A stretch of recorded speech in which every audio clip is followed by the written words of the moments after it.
آج انشاءاللہ سورہ مریم سے آغاز کریں گے۔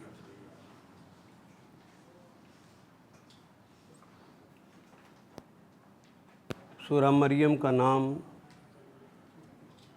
تو اس لیے کہ اس کے اندر مریم کا کلمہ استعمال ہوا۔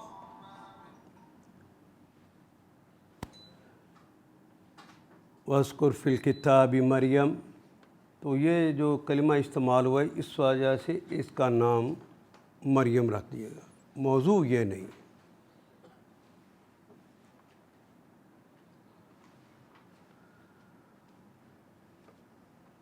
یہ سورہ نازل بھی اس وقت ہوئی جب آغاز میں تو مسلمانوں کا مذاق اڑایا جاتا تھا، تانے دیے جاتے تھے۔ لو سنو اس کی، کہتا ہے کہ مرنے کے بعد پھر اٹھ جائیں گے۔ اچھا ہمارے باپ دادا کو اٹھا کے ذرا دکھا۔ رسول اللہ کی تعلیمات کا یوں مذاق اڑایا جاتا، یا یوں مذاق اڑایا جاتا کہ محمد تیرے پلے ہے کیا؟ یہ چند غریب غربا، وہ بھی ہمارے موالی یا ہماری لونڈیاں اور غلام، وہی تجھ پر ایمان لائے۔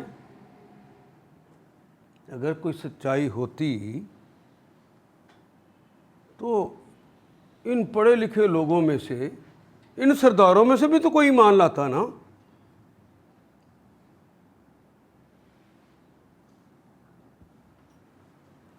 یہ زمانہ جب گزرا، دیکھا کہ لوگ استقامت کے ساتھ کھڑے ہیں اور یہ قافلہ کچھ بڑھتا بھی جا رہا ہے۔ یہ بات مکے کے سرداروں کو اچھی نہ لگی، انہوں نے اب دوسرا حربہ استعمال کیا کہ انہیں جسمانی تعذیب دیتے ہیں تب یہ باز آئیں گے۔ پھر وہ کہیں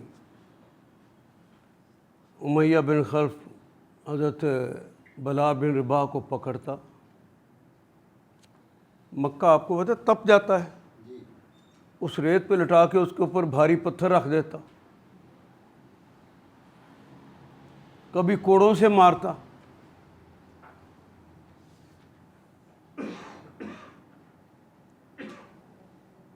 کہیں پر آل یاسر کے اوپر ظلم ہوتا، اور ظلم کی اس وقت حد بھی یہ تھی کہ جس وقت ان پر ظلم ہو رہا تھا اس موقع پہ رسول اللہ بھی پہنچ گئے،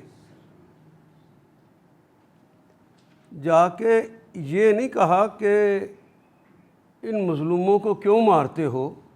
اس وقت صورتحال یہ اتنی گمبھیر تھی، آپ نے انہی کو خطاب کر کے کہا صبرن یا آل یاسر موعدکم الجنہ۔ بے بسیوں کا عالم میں آپ کو سنا رہا ہوں۔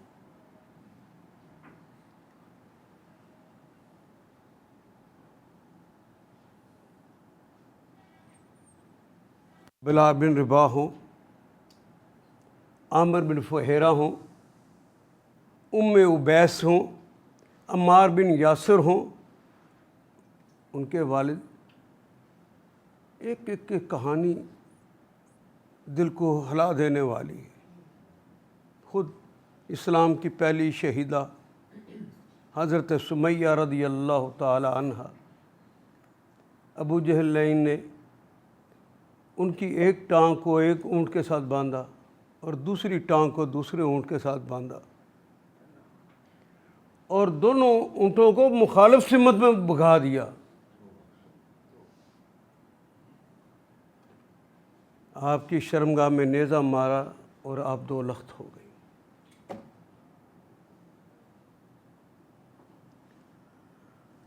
اور جو لوگ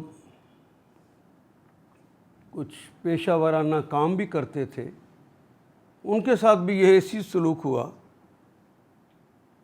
حضرت خباب وہ پیشے کے اعتبار سے لوہار تھے، تو ان کے پاس آ کے کسی نے کام کروایا، کام کروانے کے بعد جب پیسے طلب کیے، کیا کہا، بخدا اس وقت تک نہیں دوں گا جب تک تو محمد کا انکار نہیں کرے گا، اور پیسے نہیں دیے۔ ان حالات کو دیکھتے ہوئے محمد رسول اللہ صلی اللہ علیہ وسلم نے اپنے اللہ کے حکم سے لوگوں کو کہا کہ جو لوگ ہجرت کر سکتے ہوں، خاص طور پر ان لوگوں میں سے، وہ ہجرت کر جائیں۔